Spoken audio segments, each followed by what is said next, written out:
Төле Әлібекұлы, қазақтың қоғам қайраткері, шешен, ұлы жүздің бас биі. Төле ұлы жүз ішіндегі дулат тайпасының жаныс руынан тарайды. Ол қарапайым халықтың қара сүйек арасынан шығып, өзінің қайраткерлігімен тек қана руының даңқын асырып қана қоймай, даланың әйгілі данышпан билерінің бірі, өз заманының өте бай адамына айналып, хан билігімен қатар қойылатын беделге ие болған адам. Төле 1663 жылы Қазақстанның қазіргі Жамбыл облысында Жайсан деген жерде туған. Әкесінің қалауы бойынша бала Төле 5 жасынан бастап оқу білімге үйрене бастайды.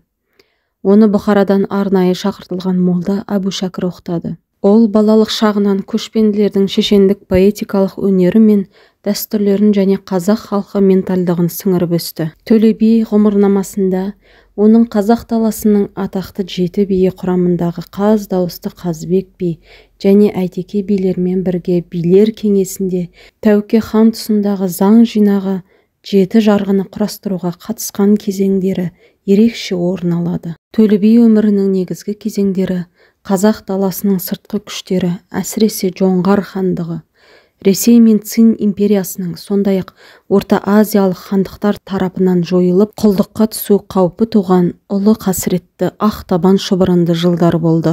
Төле би көріпкелдік қасиетке ие болумен қатар аса көрнекті тұлғаларды да ажырата білді. Ол малшы бала Сабалақ бойынан болашақ қазақтың ұлы ханы Абылай ханды көреді. Ол көшбасшының қалыптасуы барысында жан-жақты қолдау көрсетеді. Адамның басшысы ақыл, шолушысы ой, жетекшісі талап, қорғаушысы сабыр, сынаушысы халық, таусылмайтыны арман, ең қымбаттысы ар сақтау, бәрінен ардақтысы өмір сүру, соның ішінде ең тәттісі сыйластық деген екен Төле би Әлібекұлы.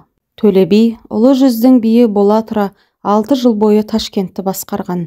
Көптеген айғақтар бойынша Төле би 1756 жылы Қазақстанның қазіргі Түркістан облысы Ленгір ауданы Ақбұрхан ордасында қайтыс болған. Қазақтың бір туар азаматы. Бабамыз Төле би жайлы назар салып тыңдағандарыңызға рахмет.